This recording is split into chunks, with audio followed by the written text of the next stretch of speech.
Olá, pessoal. Espero que vocês estejam bem de saúde, que é o mais importante nesse momento.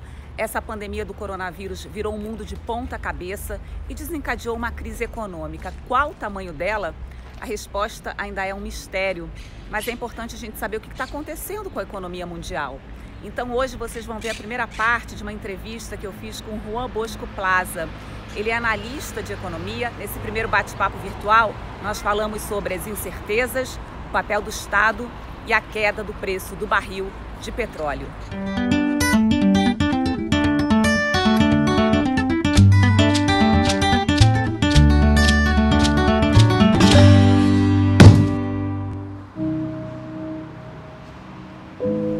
Toda esta situación hay una palabra clave, que es incertidumbre. Es decir, no sabemos qué va a pasar con la enfermedad y, por tanto, no sabemos qué va a pasar con la economía y, por tanto, no sabemos qué va a pasar con las personas. Entonces, la primera lección que podemos sacar de esta experiencia que estamos viviendo es que el saber humano es muy limitado. Y cuando llegan problemas serios, la verdad es que demostramos que sabemos muy poco, que los médicos están haciendo todo lo que pueden, pero al final los científicos no les saben decir cómo se puede curar el virus, cómo se puede fabricar una vacuna, ni si después los que se han infectado pueden volver a ser contagiados, a su vez contagian y tal. Entonces eso crea una incertidumbre enorme sobre el futuro, ¿no? Y que le da a la situación actual y futura una especie de estructura de pesadilla, es decir, andando sin saber muy bien dónde vamos a parar. Y eso, en mi campo, en el campo que yo conozco más, que es la economía, se nota mucho. Hoy, en este momento, cualquier persona de la calle, cualquier persona, sabe tanto de economía como cualquier premio Nobel, como Stiglitz o Paul Krugman. Todos saben lo mismo, es decir, no saben nada. Si miramos la historia de la economía, vemos que después de la Segunda Guerra Mundial, que fue una gran catástrofe, Alemania quedó totalmente destruida, por ejemplo, pero Inglaterra quedó muy dañada y todos los países quedaron con enorme deuda. ¿Qué ocurrió ahí? Es una intervención muy fuerte del Estado para reforzar aquellos sectores de la economía en la que la iniciativa privada no llega suficientemente. Con la llegada de Margaret Thatcher al poder en 1972 y posteriormente de Reagan en 1974, pues hubo un proceso de demolición del Estado. Es decir, el Estado se le vio como un enemigo de la economía y entonces todos los sectores en los que se pudiera hacer beneficio debían de quedar en manos privadas. Ahora ha pasado lo contrario. Ahora de repente aparece Papá Estado. ¿Por qué es necesario que aparezca? Es necesario que aparezca. Es necesario que alguien engrase la economía pudiendo favorecer el consumo y que alguien permita que las empresas que en este momento no tendrían liquidez, que no tienen producción, que no tienen beneficios, puedan seguir funcionando y puedan seguir creando empleo. Se ha fortalecido el papel del Estado.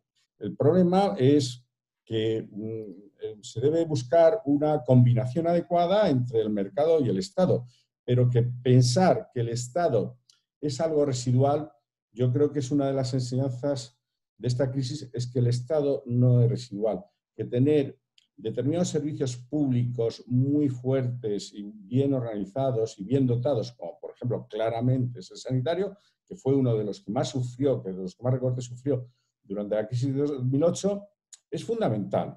Igual que es fundamental otra cosa, es un disparate que determinadas cosas estratégicas no se fabriquen en España o no se fabriquen en la Unión Europea o no se fabriquen en Estados Unidos. Estamos hablando del caso de los medicamentos. Por ejemplo, en el caso de los medicamentos están fundamentalmente centralizada la producción en la India y en China. Si queremos comprar mascarillas, tenemos que ir a China. Los chinos tienen el monopolio de las mascarillas, van a vendérselas al mejor postor, las buenas y las que puedan al que quiera comprarlas. Entonces, todo ese tipo de cosas, pues habrá que revisarlas, habrá que revisar que determinado tipo de producción tiene que estar dentro de la economía propia, ¿no? Lo que pasó es que hay un mercado que se llama de futuros, que son señores que compran hoy para que se les entregue el producto unos días después. Y entonces, ese día lo que pasó es que los que tenían un contrato que se les iba a entregar unos días después, se dieron cuenta que podían no tener sitio para almacenarlo. Entonces, rápidamente vendieron esos contratos de futuros y perdieron dinero. Los que perdieron fueron los que tenían esos derechos, los contratos de futuro, no los productores. Pero en todo caso, el precio del barril de petróleo ha bajado exponencialmente. ¿Por qué ha bajado? Porque ha bajado la demanda. Entonces, las previsiones de caída de la demanda de la Agencia Internacional de la Energía son de 9 millones de barriles diarios de media en 2020. Pero en marzo la caída fue de 29 millones de barriles diarios. La caída es casi 30 veces mayor que en 2008. Entonces, ahí ya se están empezando a producir problemas de almacenamiento. Las compañías americanas tienen una especie de parque donde están aparcados todos los petroleros esperando a que alguien les demande y salgan para llevárselo para algún sitio, ¿no? Pero todavía va a haber un exceso de producción porque los recortes que se han previsto por parte de la OPEP y de Rusia y de algunos otros países alcanzan el 10% a partir del 9 de mayo. Pero la caída, estamos hablando de caídas del 30%. Entonces puede seguir existiendo exceso de oferta y escasez de demanda, y eso puede seguir manteniendo los precios muy bajos durante mucho tiempo. Eso plantea unos problemas gravísimos a los países exportadores, porque necesitan ese dinero para cuadrar sus cuentas. Unos los pueden cuadrar a una cifra y otros a otra. Rusia los puede cuadrar a una cifra relativamente baja, pero Irán, por ejemplo, necesita un precio del barril de petróleo de $185. Y a partir de ahí, cada país tiene su cifra diferente, pero puede ser bastante desastroso para los países productores de petróleo.